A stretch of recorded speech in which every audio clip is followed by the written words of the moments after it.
As the U.S. confronts cartel violence, Mexico's President Andrés Manuel López Obrador says this. Mexico is safer than the United States. And there's no problem with traveling safely across Mexico.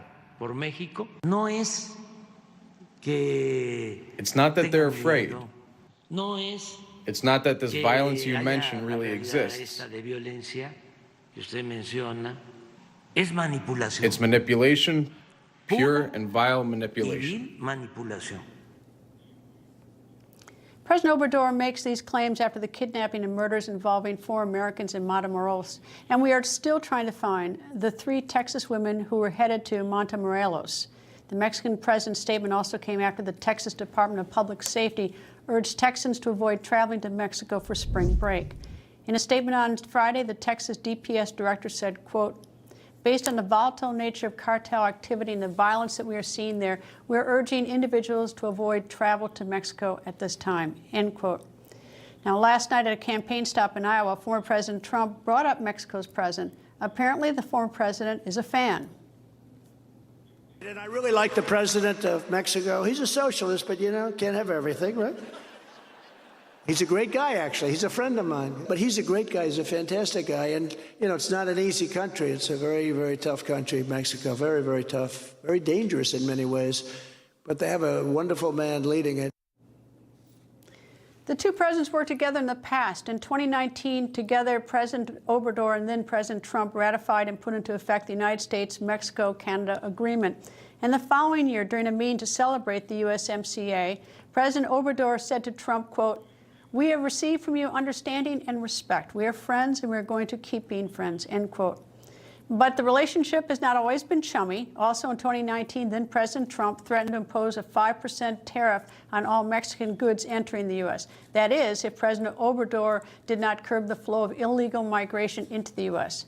Former United States Ambassador to Mexico, Earl Anthony Wayne, joins us. Good evening, sir.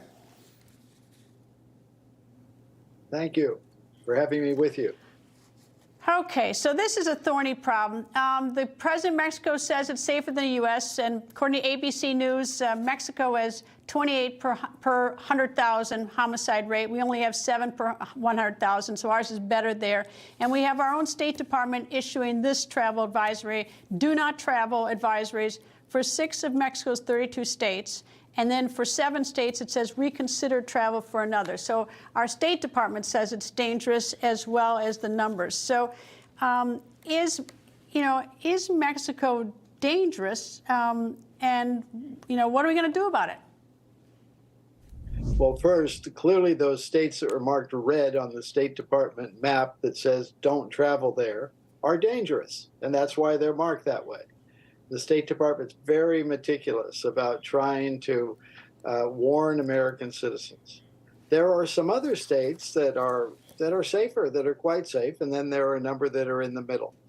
But the fact is that Mexico has a multiple homicide rate of the United States per million or per 100,000. It is ranked the 4th worst country in the world for criminality by an organized crime index. So there are certainly a lot of dangers to look out for. But if you look carefully and read that travel warning, there are other places that it's safe to go to. Just like being in another country, you have to pay attention where you're going and watch out in your surroundings. But there are many Americans that enjoy parts of Mexico for very nice vacations.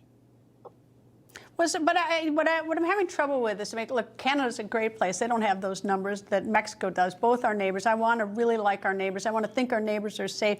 But I'm wondering, the president of Mexico also said this. He says those U.S. travel warnings and reports of violence were the result of a conspiracy by conservative politicians, U.S. media outlets to smear his administration. So I guess he thinks our State Department is a conservative, they're conservative politicians. He blames the media. Yet we see these staggering numbers, not to mention that there are 88,000 Americans at least last year killed by fentanyl, most of it coming across that border. Well, that's correct. And the fentanyl problem has been becoming worse and worse. And the amount of fentanyl seized at the U.S. border has gone up significantly over the past 2 years. And those travel warnings are very meticulously prepared by career Foreign Service officers and career people looking at the numbers, not at all influenced by politics, but influenced by wanting to keep people safe. And so looking at the crime statistics, looking at where the gangs are active, looking at where there have been incidents, and trying to make that as honest and clear as possible. And the State Department employees and all the employees at our embassy follow that exact same guidance when they travel around the country. All right, well, that would protect us from the gang violence, from getting shot in the head or getting decapitated. But the problem is there are a lot of these sort of non-areas that are not designated by that, where the fentanyl is coming in and killing. So it's not like, you know, it's like, I don't think that the State Department map reflects fentanyl. And you say that they're getting more at the border. Is that what some people have told us on the show here? I think one was a Washington Post reporter, if I'm correct, is that we're getting, that the DEA estimates they're getting between 5 and 10%, they're blocking 5 to 10% in the fentanyl, which leaves 90% still getting in. Well, I'm not sure about that exact percentage. I'm sure you're... And neither am I. I'm just throwing out what they told us. No, I don't know for sure. But I think you're right. And what that amount seized at the border suggests is that that there's a lot being sent northward, and that needs to be turned around. And certainly we have a lot to do at our border, and we have a lot to do on the routes between our border and our cities.